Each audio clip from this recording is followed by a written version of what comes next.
All right, Brother Dave, thank you. Okay.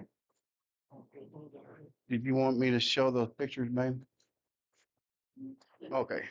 And we are grateful to have Patrick and Mary Roth. I think they came like several years ago. So we're glad to have you. They're members here. We appreciate y'all visiting, and also Robin, Miss Robin.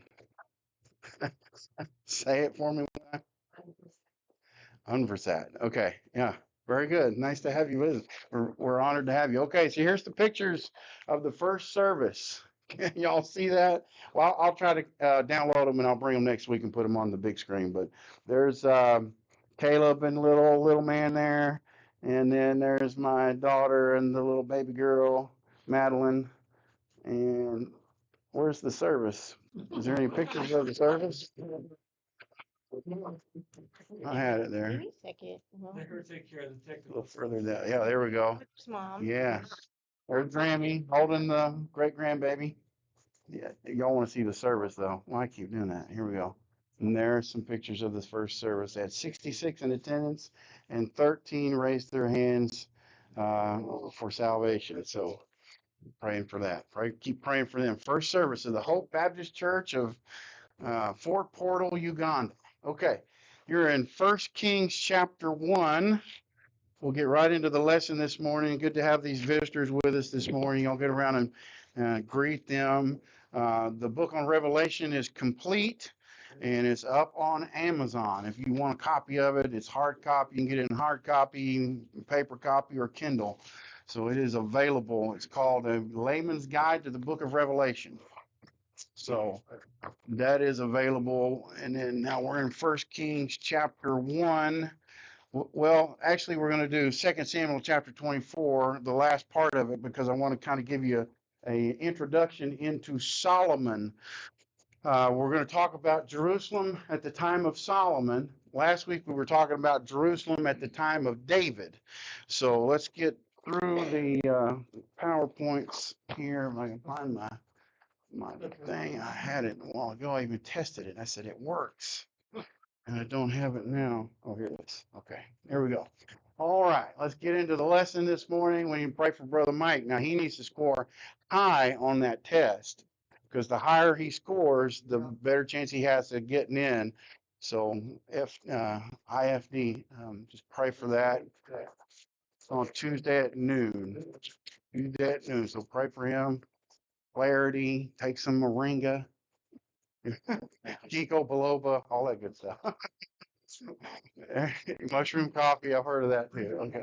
Here's our places we've studied. Now we're studying the Gospel of Israel. It has to do with the places in Israel. So we've been all over the city, the nation of Israel, places that Jesus went, Old Testament places. We're all for the most important thing is to get to Jerusalem. We're going to Jerusalem. There it is. And we've finally gotten there. Now we're doing kind of a history of Jerusalem. We went all the way back to Melchizedek, right? What was it called in Melchizedek's day? Salem. And then we went a little further into the book of Judges. What was it called during the time of the Judges? Jebus, right? Jebus. Now, at the time of David, that's after the Judges, the kings came along. Who were the inhabitants of Jebus? The Jebusites, that's right. So Israel didn't even inhabit Jerusalem. It wasn't the capital at the time.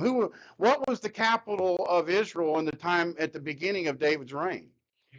Hebron, right. So Saul, the first king, never reigned from Israel. I mean, from Jerusalem. He always reigned from Hebron. And even before that, they didn't reign from Hebron. They reigned from a place called Shechem. And then right south of Shechem, we talked about Shechem. It's the top white place. Just south of Shechem was a place called Shiloh, where the tabernacle was. Now, why was the tabernacle at Shiloh? Because there was no temple at Jerusalem, right? Who builds the temple at Jerusalem? Solomon. So we're about to get there. We haven't got that far yet. So here's our Old Testament places, New Testament places. There's Jerusalem. We're standing on the Mount of Olives looking over. And so we've learned that it's the holy city for three faiths. We've gone through that several times, so let's keep going here. The most contested, most destroyed. Here's what it looked like in the time of David. Just this part right here. This is called the city of David.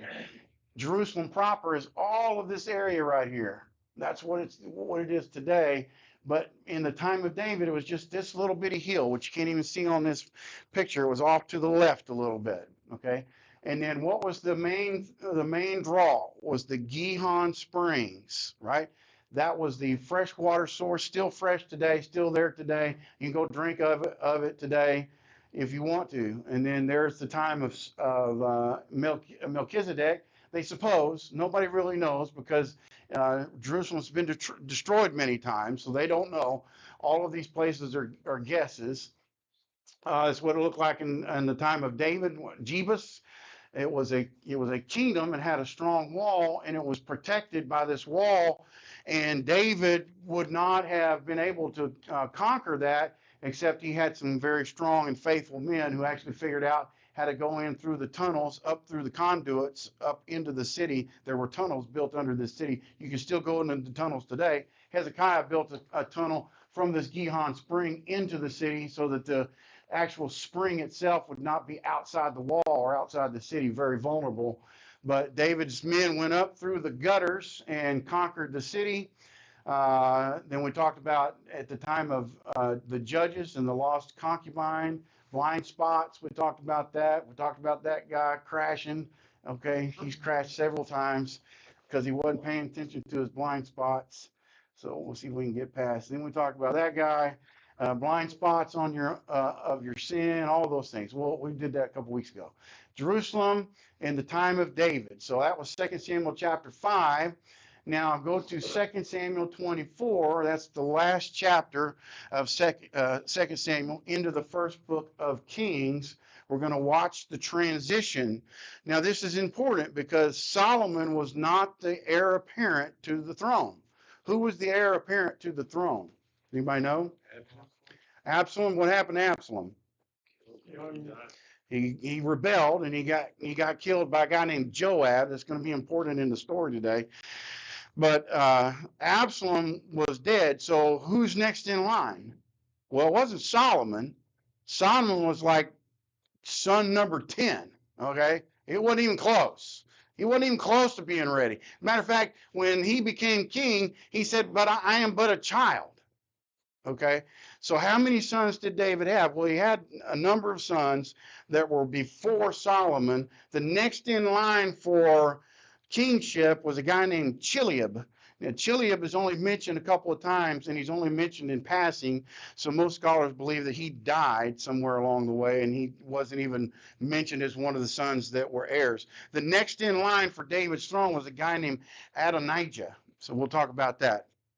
Okay, so you're in 2 Samuel chapter 24, verse 18. And Gad came that day to David and said unto him, Go up, rear an altar unto the Lord in the threshing floor of Araunah, which the Jebusite. Now, Araunah has two names in the Bible.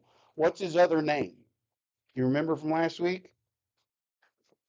Ornan. So you'll see it in Chronicles. His name is Ornan, Araunah, Ornan, same guy, different pronunciations, same guy. But he had a threshing floor. A threshing floor is a flat, like a large flat rock. You would want something very hard surface because it had to. What they would do is they would beat the wheat or the barley or whatever the grain was. Then they would throw it up in the air. The seeds would fall out, and the chaff would blow away. So it was on a high place, okay. But in this particular place, it happened to be right north of the city of David. So if you look over here at the map, where did I say it was? Right above Brother David's head. So he's kind of putting a spotlight on it right there. That's the threshing floor of Ornan or Araunah. Now, why is that significant? Watch what happens. Verse number 20. And Araunah looked, or verse 19. And David, according to the saying of Gad, went up as the Lord commanded. And Araunah looked and saw the king and his servants coming on toward him. And Araunah went out and bowed himself before the king on his face upon the ground. And Araunah said, Wherefore is my lord the king come come to his servant, and David said, to buy the threshing floor of thee, to build an altar unto the Lord, that the plague might be stayed from the people. So what was the plague? Remember from last week? It was a pestilence, but what was the cause of it? Why did God send a plague? Because David did a census, and God told him not to do a census. He did a census perhaps out of pride, arrogance, and he did it against God's will. Even Joab, his faithful general, said, David, you need to rethink this. It's probably not a good idea. And he said, no, you do what the king tells you to do, Joab. So Joab goes out and does it, and he brings word back, and there's like 800,000 men, we learned from last week. So that being said, God said, okay, I'm going to give you a chance to choose one of three punishments. Okay, one was 3 years of what was it? Let's see, uh, 7 years of famine, 3 months of fleeing before your enemies, or 3 days of pestilence. So God gave them the 3 days of pestilence, and they lost 70,000 men, 8.75% of the 800,000 men. So that said, he was commanded now by God to go build an altar. And so David goes to Ornan, Arana. He says, hey, good place to build an altar, a high place. Now, God didn't want them to build on the high places. That was important. But in this particular case, it was close. It's not the highest place. Okay, where was the highest place? There's another mountain a little further north that's a little bit higher than this mountain. Then this is Mount Moriah, also called Mount Zion. But David bought the threshing floor. Look what it says in verse 22. And Araunah said unto David, let my lord the king take and offer up what seemeth good unto him. Behold, here is the oxen and the burnt sacrifice and threshing instruments and other instruments of the oxen for wood. And these things did Araunah as the king give unto the king. And Araunah said unto the king, the Lord thy God accept thee. And the king said unto Araunah, nay, but I will surely buy it of thee at a price. That's important, because that means that David purchased the ground. It wasn't a gift. So who owns that land right there? David, the kingdom of David, or David bought it for the state of Israel. Who owns that property? Israel owns the property. Okay. Now, God, we know God gave it to them, but they also purchased it. Amen. So anyway, now the Temple Mount that you see there is the Jews aren't allowed up on there. You won't see them up on there. It's occupied by the Arabs. The Arabs rule that's a big Al-Aqsa Mosque right there to the left of David there, and the temple, or the Dome of the Rock, a big Muslim shrine, but it's owned by Israel. Okay, he purchased it, verse 25, and David built there an altar unto the Lord and offered burnt offerings and peace offerings. So the Lord was entreated for the land, and the plague was stayed. Now, chapter 1, 1 Kings, verse 5. Then Adonijah, the son of Haggith, is that who I said was next? Adonijah? Yes. I get the A's mixed up. Adonijah is the next son in line. He was actually the heir apparent. Solomon was not the heir apparent because he was the 10th son, and he was the son of Bathsheba, so he had a stigma on him and they certainly didn't, the people of Israel didn't want Solomon to be the king, but God had told David to set up Solomon as king. Okay, and David had told Bathsheba and Solomon, don't worry, your future is secure. You're going to be the king of Israel. So don't worry. So here's Adonijah. David's getting old. He's about to die. Adonijah says, man, I better take a step forward here, or I'm going to get left behind. Verse number 5. And Adonijah, the son of Haggith, exalted himself, saying, I will be king. And he prepared him chariots and horsemen and 50 men to run before him. And his father had not displeased him at any time in saying, why hast thou done so? I think most scholars will probably agree that David was in a state where he didn't really pay attention to what was going on in the kingdom at the time. He obviously didn't care what Adonijah was doing, and he probably didn't remember that he had told Solomon, because they had to go in and remind him. We'll find out in a minute. So at this time, Adonijah says, well, I guess I better take a step up. And he was encouraged by a couple of guys here. Verse 7, and he conferred with Joab. Joab is the faithful general under David who led David's armies into great victories, great battles. He was a legendary hero of David's army, but he was also the guy that disobeyed David several times. In one particular instance, which David never forgave, was when they went out to battle against Absalom. Absalom was in rebellion against David. You remember what happened. David left Jerusalem. He went across the Jordan River into a place called Mahanaim. Okay. And he ran from Absalom. Absalom took over the city and slept with 10 of his concubines and just was offensive. And God rebuked him and God actually destroyed him. But it was Joab who ended up killing Absalom. And David said, I want you to go fight, but I don't want you to kill Absalom. You save Absalom alive. And that was just express instructions. And you remember what happened to Absalom? What happened? He was riding on a mule, and he went under an oak tree. Lester Roloff has a great sermon about this. And the mule walked on. You remember that? And he got caught in the tree. His hair, he had long hair. They got caught in the tree. And then the servants of David came around and said, hey, this is the guy. What should we do? They called Joab, and Joab says, I know what to do. And he shot 3 darts into his heart. Now, what did David say to do? Save him alive. So Joab and David were at odds from that point forward. Now, we're going to learn that Joab, he picked a team. Okay, so you got 2 teams here. You got Team Adonijah, and you got Team Solomon, right? Okay, Joab picked Team Adonijah. All right, there were 2 other people here. Let's see. Joab, the son of Zeruiah, and with Abiathar. Abiathar is a priest, and he was a fairly prominent priest. But Solomon had 3 guys on his team. He had a guy named Benaiah. I may have spelled this wrong, probably. Benaiah, H-A-H-A-H. I don't know. He had a guy named Zadok. Zadok was a priest. And he had a guy named Nathan. Who was Nathan? Nathan the prophet. See if I spell that right. He was the prophet. Okay. So you got Team Solomon, you got Team Adonijah. Who is this guy? Benaiah. The sword. He was one of David's mighty men. He's one of my favorite guys in the Bible.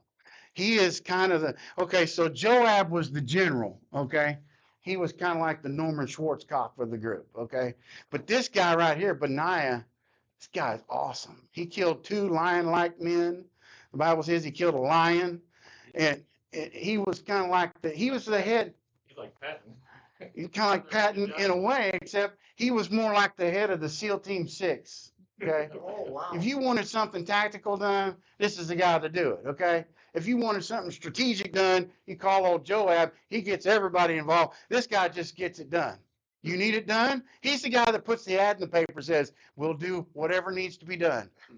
Okay, don't ask questions. That's the guy. Okay, Benaiah, he's the one that actually goes and takes care of Joab after David dies. Anyway, we'll keep reading it.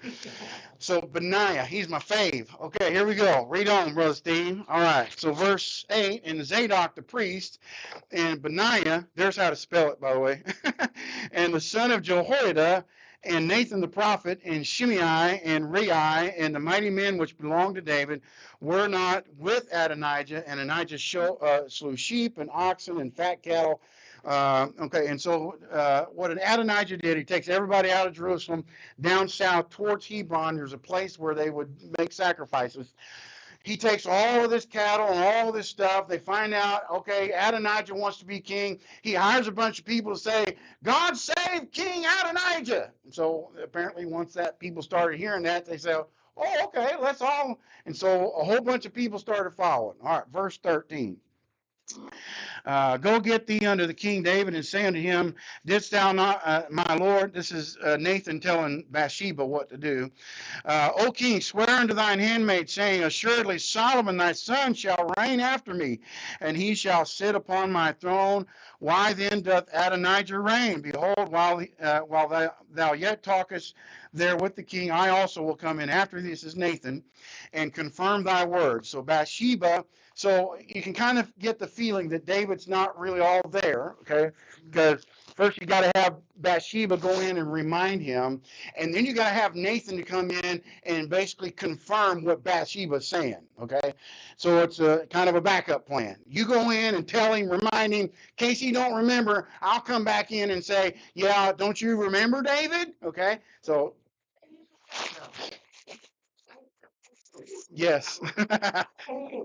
Okay, I don't know. All right. Okay, long story short, Solomon actually wins the battle. Everybody who followed Adonijah eventually gets killed, and Solomon then becomes the king. All right. What's different about Solomon? Solomon never lived outside of Jerusalem. Solomon wasn't there when David was king in Hebron. Solomon lived as a king's son. He lived in opulence. He lived as a son of the king. He never missed a meal. He had wealth beyond wealth. He had recognition. He had power. Now, this is going to be important in Solomon's life because Solomon, with regard to Jerusalem, built probably the most important structure in the city of Jerusalem. What was it? The temple. Now, was it God's temple or is it referred to as Solomon's temple? God's temple. It was God's temple, but it's always referred to as Solomon's temple. There's a reason for that. And I think as we study the life of Solomon, we're going to see he starts great. He is perfect. And then it's a downhill slide to the very end. Are you ready? Let's go. Verse number 29. And the king sware and said, as the Lord liveth, he that hath redeemed my soul out of all distress, even as I swear unto thee by the Lord God of Israel, saying, assuredly Solomon thy son shall reign after me, and he shall sit upon my throne in my stead. Even so will I certainly do this day. So David says, look, here's what I want you to do. Go get my mule, put Solomon on my mule. I want you to get Benaiah. I want you to get Zadok. And I want you to get Nathan, and I want y'all to go before him in the streets, all the way down to the Gihon Springs. Why is that important? Because that's where he's going to be anointed. So David tells him to go down here. The Gihon Springs is, I think it's this step out right here. This was actually built in later on. The Gihon Springs is right there. They make this big procession, and they're all saying, God save King Solomon. And everybody's like, wait a minute. I thought it was Adonijah. Oh, we changed. Okay. King Solomon. God save King Solomon. Everybody's singing, God save King Solomon. Okay. And so they rejoice. They all go down there. They anoint Solomon at the Gihon Springs because that's the water source. And then the whole rest of the chapter, and beginning of chapter 2, is Solomon taking care of these guys. Okay, chapter 2, verse number 10. So David slept with his fathers and was buried in the city of David. And then go to verse 13. And Adonijah, the son of Haggith. Okay, we'll skip that part. I'm out of time. Okay, and then 28, and one of my favorite sayings in the Bible, verse 28. Then tidings came to Joab. Okay, Joab, you picked the wrong team. So sorry. Okay, chapter 3. Go to chapter 3. And look at the last verse of chapter 2. So the king commanded Benaiah, the son of Jehoiada, which went out and fell upon him, that he died, and the kingdom was established in the hand of Solomon. First mistake, chapter 3, verse 1. And Solomon made affinity with Pharaoh, king of Egypt. Why was that a problem? Because God told him not to make affinity with the people of the land or the people of Canaanites. You don't make alliances with them. And in this particular alliance, what they would do is the king of one area would give the other king a daughter to marry. Okay. And now your daughter is part of that kingdom over there. So you wouldn't go fight with them. Now you're allies. And so now Israel did this many times throughout their history, and God never told them to ally with Egypt. So this is the first problem Solomon had as a very young man. He began this problem, and he had a problem with women. All right. And Pharaoh's daughter, and brought her into the city of David until he had made an end of building his own house and the house of the Lord and the wall of Jerusalem round about. So he built the temple, the house of the Lord. He built his own palace, and then he built the walls around Jerusalem. And Solomon loved the Lord, verse 3, walking in the statutes of David his father, only he sacrificed and burnt incense in high places. Now, that was a problem. Don't turn there, but in Deuteronomy chapter 12, God said, I want you to go into the land of Canaan, and I want you to destroy all of the high places. What does that mean? Well, in the Canaanites' religions and all of their religions, all of their idolatries, they believe that in order to get in touch with the gods, you had to get up to the high places. Okay, so they would go up to the highest mountain. They'd go up to the highest grove, and they'd build a grove there. And they would think that somehow, some way, their sacrifice, they would sacrifice, everything, even their children, up on these hills, thinking that somehow, some way, if I get real close, I can get close to heaven. Closer to heaven I get, the closer those gods will be up there, and then they'll come down, and somehow, some way, they'll bless me.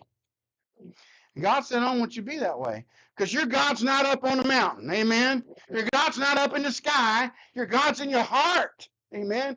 And by the way, God is everywhere at all times. Time and space cannot contain God. God doesn't exist in time or space.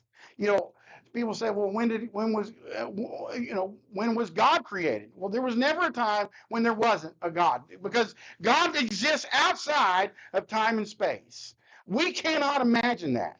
That's way beyond we're right here. That's way up there in understanding. We can't get that.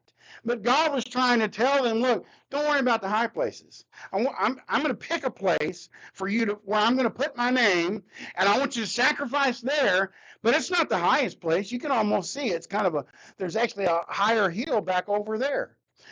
So that being said, it's not the highest place. God said, I want you to go in and destroy the high places. And yet here's Solomon sacrificing to God in the high places. Dummy, why did you do that? Because it actually causes the people to do something. Watch this, verse 3. And the king went to Gibeon to sacrifice there, for there was the great high place. 1,000 burnt offerings did Solomon offer. Okay, so let me give you a kind of a quick synopsis of Solomon's life. Solomon, he lived in opulence. He lived in wealth. He built wealth for Israel. Israel was at its time the wealthiest nation in the world. The Bible says that, okay? In the world. And Solomon kept building the wealth. And the Bible says he levied the people. Now, what does that mean? Well, you can levy a tax. There were very high taxes during that time. And it also meant that he conscripted 30,000 men of the city of Jerusalem to go to work for him. You remember what what Samuel told Israel would happen if they asked for a king? You remember that? He said, well, you can ask for a king, but here's what's going to happen. He's going to take your sons to war. Okay? He's going to put them to work. He's going to take your daughters to be bakers and confectionaries. He's going to take all your cattle. He's going to take your land. He's going to take your wealth. He's going to take your money. But we'll go ahead and give you a king if that's what you want. And they said, oh, yeah, that's what we want. Give it to us. We'll give all the gold, all the silver, everything. And Solomon took that to the nth degree. When he built that temple, he built it out of stone. rocks. All that limestone you see on those walls, that's all from quarries around the area. It's all white limestone. He built that temple out of white limestone and then put cedar all over it, all around the walls, inside and outside. And then covered all the cedar walls with gold, and the floor and the ceiling covered with gold. That's pretty high dollar right there. Yeah. Did they need that? Probably not, But the point is Solomon was all about the money. He was all about the wealth. And even when they became the wealthiest in the world, he built a navy over on the Mediterranean Sea. It's right over that hill, 15 miles that way. The Mediterranean Sea. And the purpose of the navy was to bring silver from around the world and gold. And King Hiram, it was one of his buddies, one of David's friends, he helped him bring all the gold and all the silver from around the world. He made silver so plentiful in Jerusalem that it was like the gravel dirt. It was like the dirt of the stone dirt, okay, the ground. So it's like, here's a pile of silver. Oh yeah, sprinkle it over there. We need some over there. Okay. It's like putting silver, little beads of silver in your flower bed. That's how plentiful it was. Now, why is that important? Well, turn, if you will, to Deuteronomy chapter 17. Deuteronomy chapter 17. Another thing that he did was he built an army of chariots. Okay, what do you got to have to run chariots? Horses. All right, look at this. Deuteronomy 17, verse 14. When thou art come into the land which the Lord thy God giveth thee, and shalt possess it, and shalt dwell therein, and shalt say, I will set a king over me, like as all the nations that are about me, thou shalt in any wise set him king over thee, whom the Lord thy God shall choose. One from among thy brethren shalt thou set king over thee. Thou mayest not set a stranger over thee, which is not thy brother, but he shall not multiply horses to himself. That's a direct commandment. Moses said that. Moses wrote that. Okay, it's right in the Bible. Why didn't Solomon abide by that? Look at this. Nor cause the people to return to Egypt. He made an affinity with Egypt, to the end that he should multiply horses. For as much as the Lord hath said unto you, ye shall henceforth return no more that way. Where did he get all of his horses? Most of his horses came from Arabia or Egypt. Okay, ye shall henceforth return no more that way, neither shall he multiply wives to himself. It's right there in the book. Solomon, he could have had a great kingdom, but he multiplied his horses. He multiplied, look at this next part, he multiplied his wives. Look at this. Neither shall he greatly multiply to himself silver and gold. 3 strikes and you're out, Solomon. Sorry. Here we go. Verse 18. And it shall be when he sitteth upon the throne in his kingdom that he shall write him a copy of this law in a book out of that which is before the priest of the Levites. He probably didn't write his copy. I don't know. Maybe it's the first thing he's supposed to do is go in there. Oh, by the way, King, first thing you got to do is go in there in that desk, write an entire copy of it for yourself. Okay, he didn't do that. Okay, go back to 1 Kings. 1 Kings chapter, let's see, go to chapter 4 now. In verse 25, it says, And Judah and Israel dwelt safely, every man under his vine and under his fig tree, from Dan even to Beersheba. That's the whole breadth of Israel. All the days of Solomon, and Solomon had 40,000 stalls of horses for his chariots and 12,000 horsemen, and those officers provided victuals for King Solomon for all that came into it. And then it talks about dromedaries and all of that. Verse 29, and God gave Solomon wisdom and understanding exceeding much, and largeness of heart, even as the sand that is on the seashore. And Solomon's wisdom excelled the wisdom of all the children of the east country, and all the wisdom of Egypt. And he was wiser than all men, than Ethan and the Ezrahite and He-Man. You didn't know He-Man was in the Bible, did you? It's right there. And Shalko and Darda and the son of Mahal. And his fame was in all nations round about. And he spake 3,000 proverbs, and his songs were 1,005, and spake of trees and all the stuff. Okay. Um, and in verse 13 of chapter 5, and King Solomon raised a levy out of all Israel, and the levy was 30,000 men. There's the 30,000 men. Chapter 6, verse 9. So he built the house and finished it, talking about the temple, and covered the house with beams and boards of cedar. And in verse 11, it says, and the word of the Lord came to Solomon, saying, concerning this house which thou art in building, if thou wilt walk in my statutes and execute my judgments and keep all my commandments to walk in them, then will I perform my word with thee, which I spake unto David thy father, and I will dwell among the children of Israel, and will not forsake my people Israel. So Solomon built the house and finished it. Verse 21. So Solomon overlaid the house within with pure gold, and he made a partition by the chains of gold before the oracle, and he overlaid it with gold. So all the gold in California, Solomon had it, okay?